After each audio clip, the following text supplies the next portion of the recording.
মহাকারণিক তথাগত বুদ্ধ যখন এই ধরাধামেই অবস্থান করছিলেন তার দেহকায় রূপ নিয়ে, তিনি এক সময় তার ধর্ম পর্যটন করতে করতে আলবি নামক একটি নগরে তিনি গিয়েছিলেন। সেখানে এক আলবক যক্ষর সাথে বুদ্ধের দেখা হয়। আলবক যক্ষের একটি কক্ষে, সেখানে এই আলবক যক্ষ বাস করতেন। বুদ্ধ গিয়ে সেখানে বিশ্রামের জন্য গিয়েছেন। আপনারা অনেকে জানেন, এখনো আমাদের পার্বত্য অঞ্চলের দূর পথগুলোতে যাওয়ার পথে কিছু বিশ্রামাগার থাকে। ঠিক বলি, এখনো বাংলাদেশে বিশেষ করে সরকারিভাবে বিভিন্ন জায়গায় এরকম বাংলোগুলো থাকে। বিভিন্ন সরকারি কর্মকর্তা বা রাষ্ট্রীয় অতিথি আসলে সেখানে থাকেন। তখন এটা সবার জন্য এরকম উন্মুক্ত ছিল।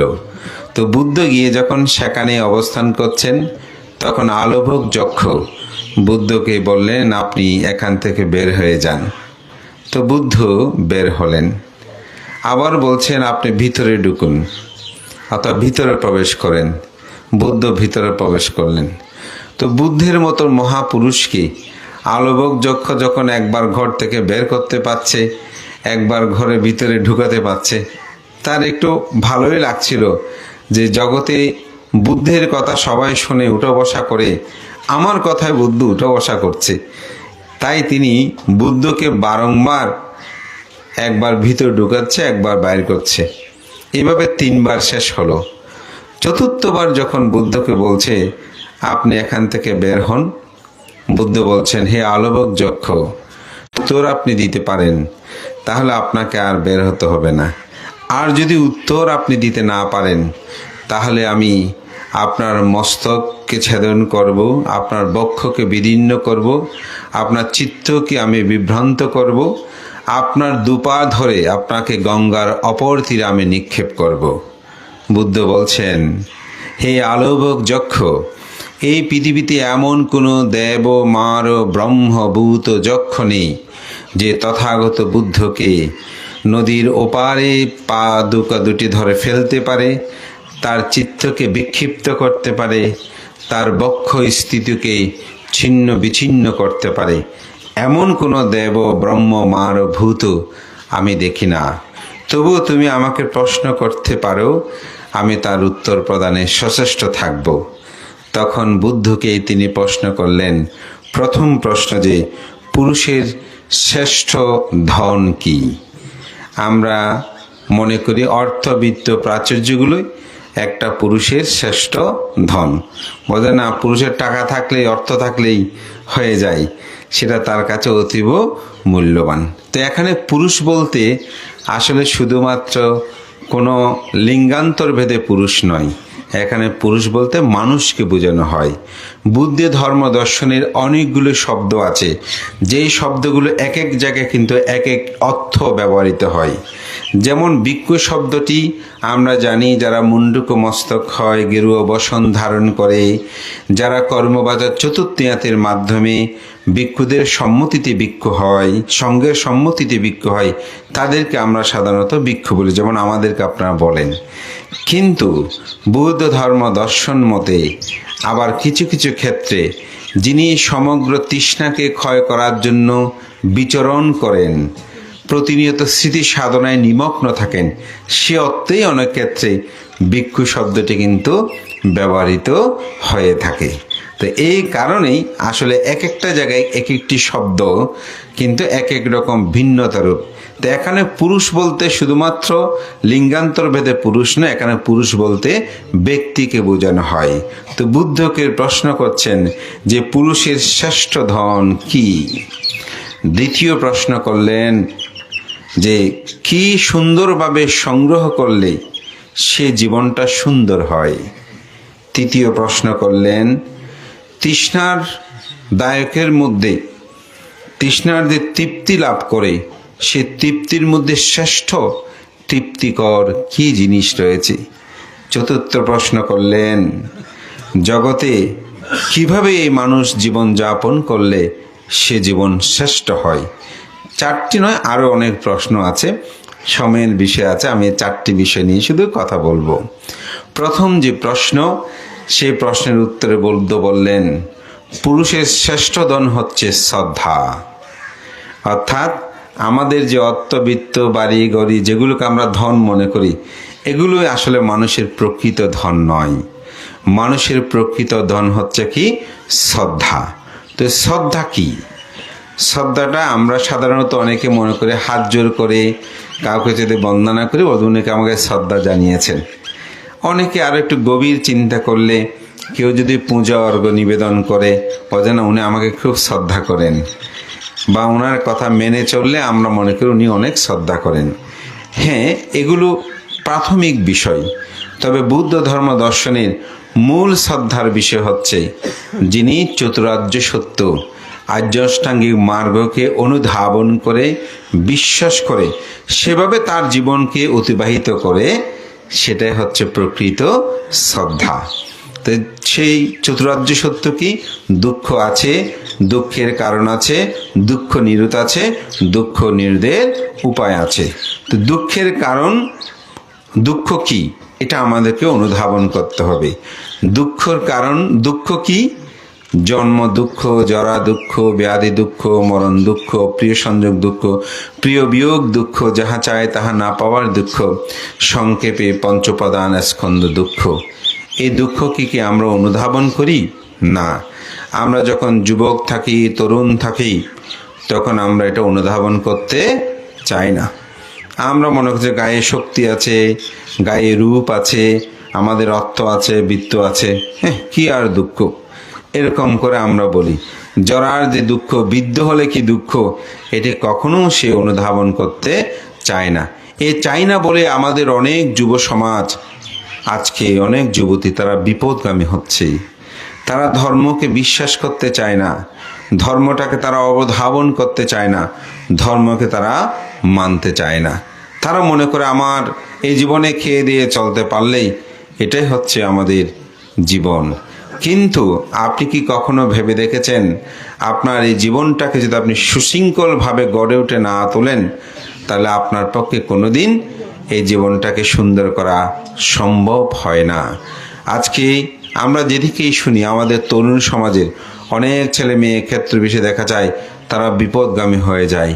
যে মা বাবা তাদেরকে লালন পালন বর্ধন করেছে, যে বাবা যখন তার 16 হয়, 18 বছর হয়, 20 বছর হয়, 22 বছর হয়, তখন সেই মা বাবার কথা আর মানতে চায় না। মনে করে যে না, আমি সবচেয়ে বেশি বুঝি, ওনারা এখনো বুঝে না।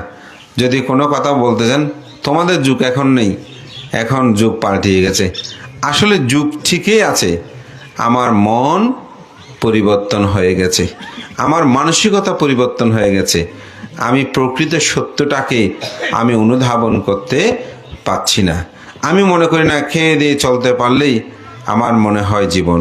কিন্তু না, জীবনটাকে উপলব্ধি করবেন। আপনি জরার অধীন, আপনি ব্যাধির অধীন, আপনি মৃত্যুর অধীন। যুবক বলেন, বৃদ্ধ বলেন, এখন মৃত্যুর কোনো কি সময় আছে? আমরা একটা সময় দেখতাম খুব কম মানুষে অল্প বয়সে মারা যেত, কিন্তু এখন গড়াই অনেক বেড়েছে। কিন্তু অত্যন্ত দুঃখের বিষয়, আমাদের তরুণ সমাজের অনেক স্ট্রোক করছে। 24 বছর, 22 বছর, 28 বছর বয়সেও আজকে মৃত্যু হচ্ছে। তারা মা বাবা কোথায় কি এখন সেগুলো দেখে না। কিছু অর্থ দিতে পারলেই মনে করে মা বাবার প্রতি আমাদের কর্তব্য দায়িত্ব শেষ। বিহার সমাজ এগুলো নিয়ে তাদের কোনো চিন্তা নেই। কেন? এটাই আমি মনে করি আমাদের সমাজে অবক্ষয়ের একটি অন্যতম কারণ। এখন তারা নেশাদ্রব্য সেবন করছে। আরেকটা সবচেয়ে বড় নেশা, আমাদের শ্রদ্ধেয় সংবাদ বানতে মাঝে মধ্যে আমাদেরকেও বলেন, বিজ্ঞ সংগতকে বলেন, সেটা হচ্ছে মোবাইলের বড় নেশা। সেখানে বিভিন্ন গেমস, এই সেই, এগুলো নিয়ে তারা এত বেশি মগ্ন, তা আমি মনে করি শারীরিকভাবেও আগের মানুষ যেরকম সুস্থ ছিল, এখন শারীরিকভাবেও মানুষ সেরকম সুস্থ নয়, এবং মানসিকভাবেও তারা এগুলো দেখতে দেখতে বিপদগামী হচ্ছে। আজকাল আমাদের ছেলে মেয়েরা বিভিন্ন অনুষ্ঠানগুলোতে আপনি দেখেন কীরকম করে তারা লজ্জাহীন হয়ে পড়ছে। এটা খুব একটা দুঃখের বিষয়। সোশ্যাল মিডিয়াগুলোতে অনেকে অর্থের কারণে, আমিও বলবো, ওখানেও দেখা যাচ্ছে যে তাদের শালীনতা, আগে বিয়ে বাড়িতে যেরকম একটি সুন্দর ব্যবস্থাপনা ছিল বা যার যে একটা সম্মান বোধে চলতো, এখন সেটি নেই। দেখা যাচ্ছে যে মা বাবা নাচানাচি করতেছে, ছেলে ভিডিও করছে, অমুক করছে। এগুলো কি সমাজ অবক্ষ উচ্ছৃঙ্খল হয়ে যাচ্ছে না? আধুনিকতার কথা বলে বলে সমাজ আজকে উচ্ছৃঙ্খলতার দিকে চলে যাচ্ছে। যদি তাদের মধ্যে বুদ্ধ ধর্ম সঙ্গের প্রতি শ্রদ্ধা থাকতো, তাহলে তারা অনুধাবন করতে পারত। বুদ্ধ এই জন্যই বলেছেন, কোন হাস্য কিমানন্দ নিঃসংপজ্জলিতে সতী অন্ধাকারেনা ঔনাধ্যা পাদিপাংনা গাবেশাতি। যে সতত অগ্নিতে প্রজ্বলিত থেকে কিসের তোমাদের এত আনন্দ, কিসের তোমাদের এত হাস্য, কিসের তোমাদের এত উৎফুল্লতা? তোমরা কি এই অন্ধকারে আবৃত থেকেও তোমরা কি আলোর সন্ধান করবে না? অর্থাৎ আপনি যদি মগ্নতা জীবনে থাকেন, তাহলে তো আপনার পক্ষে আমি মনে করি মুক্তি লাভ করা সম্ভব নয়। নিজেকে অনুধাবন করুন, নিজেকে উপলব্ধি করুন, তখন আপনি বুঝতে পারবেন আসলে আমাদের জীবনটা কেমন। জন্ম থেকে মৃত্যুর বিষয়টা শুধু আমরা ভাবি, কিন্তু জন্ম মৃত্যুর যে সময়ে আমাদের জীবন, আমরা যখন মাতৃগর্ভে আসলাম, মাতৃগর্ভ থেকে ভূমিষ্ঠ হলাম, আমাদের জীবনটা কেমন করে চলেছে, কত পরনির্ভরশীলতায় জীবন। কখনো কি ভেবে দেখেছেন, যখন বয়বৃদ্ধ হয় তখন উঠতে বসতে পারে না, চলতে পারে না। যদি কোনো কারণে দুর্ভাগ্যবশ স্ট্রোক করে তাকে এই শয্যাশায়ী হয়ে জীবন যাপন করা, এটি কত যে দুর্ভাগ্য জীবন, কত যে কষ্টকর জীবন, এটি উপলব্ধি করা যাবে? যাবে না। কেন যাবে না? ওই যে অন্ধকারে আবৃত, আমাদের অন্তর্জগতের শ্রদ্ধাটা, গভীরতা নেই।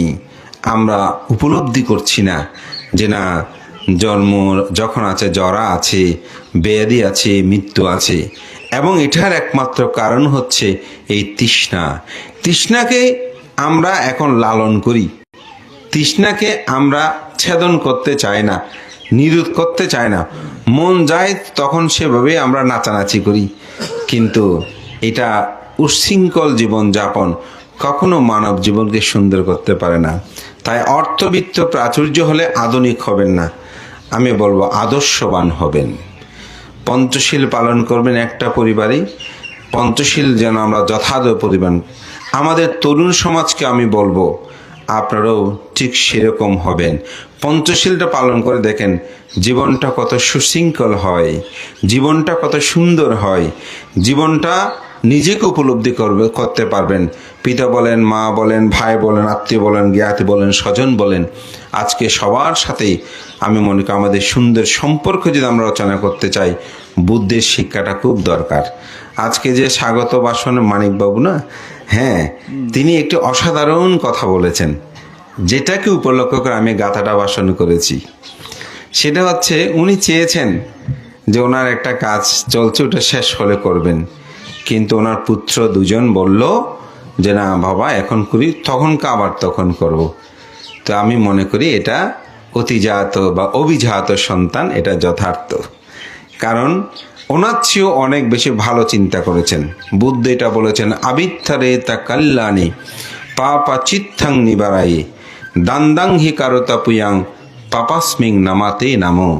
বুদ্ধ বলছেন, যখনই তোমার পুণ্য চেতনা করার চিত্তটা উৎপন্ন হয়, তুমি সাথে সাথে পুণ্যকর্মটা শেষ করবে।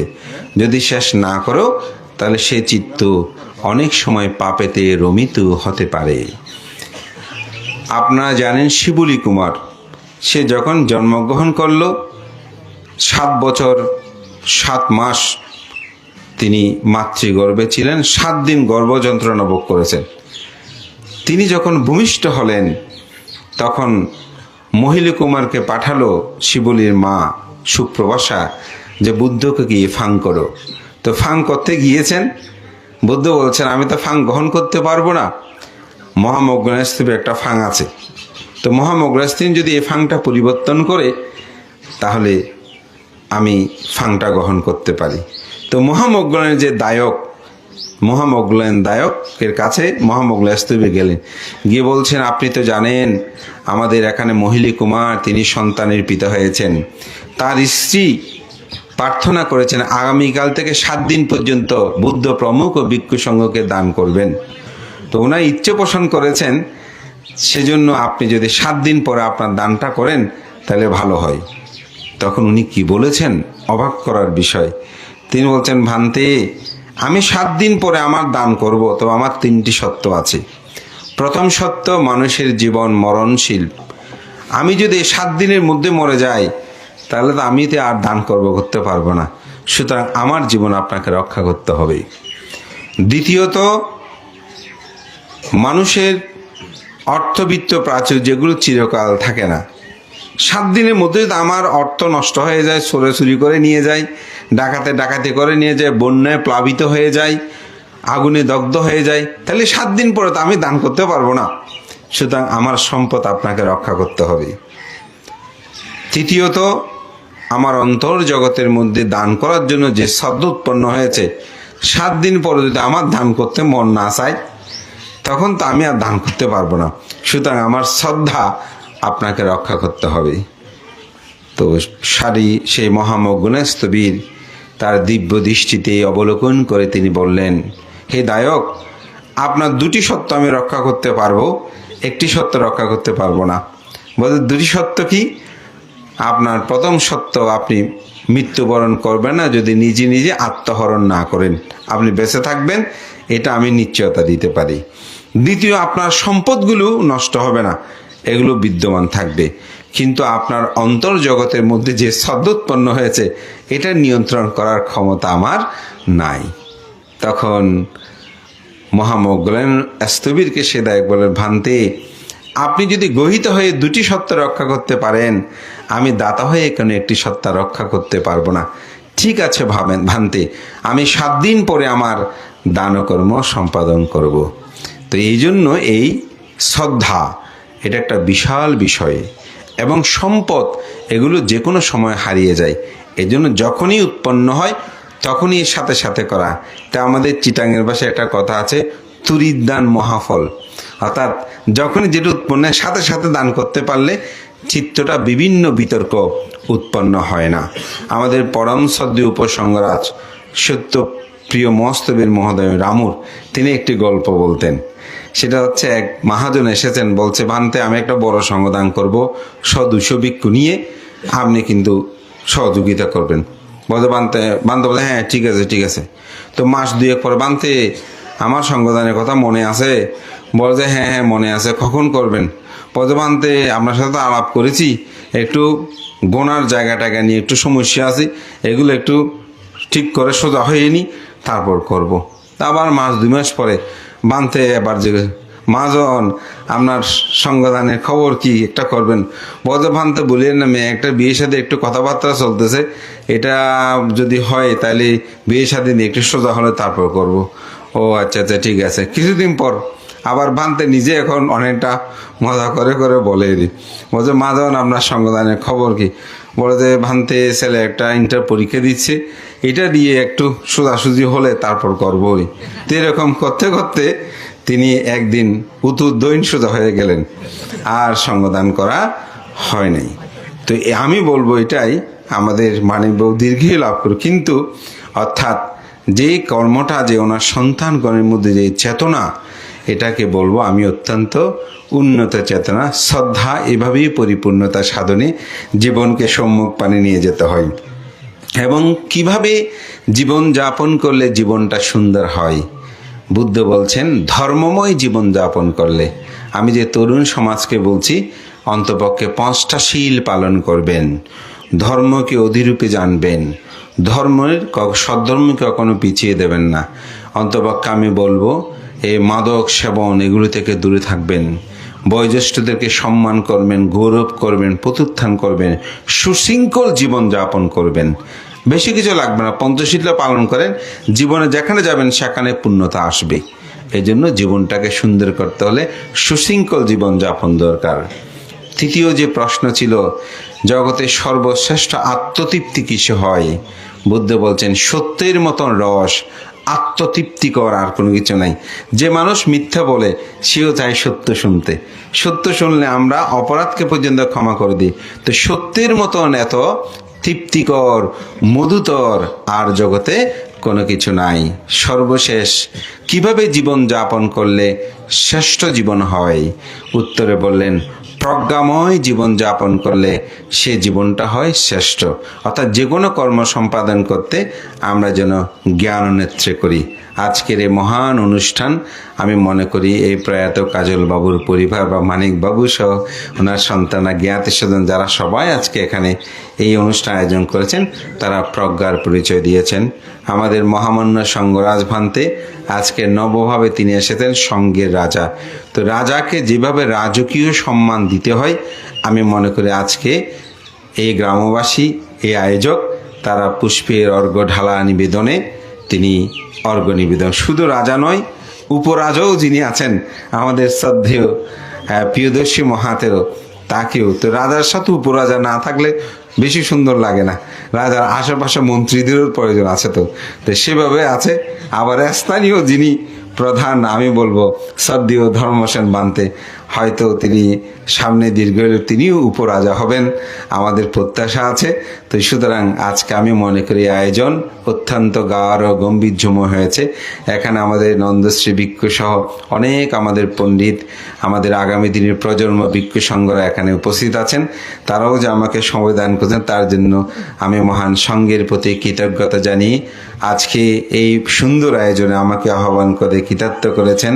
আপনাদের সবার উত্তর শ্রীবৃদ্ধি কামনা করছে এবং ত্রিরত্ন সংঘের সকল সদস্যবিন্দু, তাদেরকে বলো তারা যেন আদর্শবান হয়, শীলবান হয়, গুণবান হয়।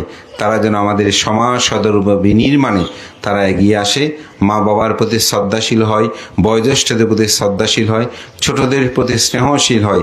এই প্রত্যয় ব্যক্ত করে মহান সংঘকে বন্দনা জানিয়ে প্রয়াত যাদেরকে স্মরণ করে আজকের এই আয়োজন, সেই পরপার্গত জ্ঞাতিগণকে পুণ্যদান করে আপনাদের সকলের নিরোগ সুদীর্ঘ জীবন কামনা করে আমার নাতি দীর্ঘ ধর্মকথা এখানে শেষ করছি।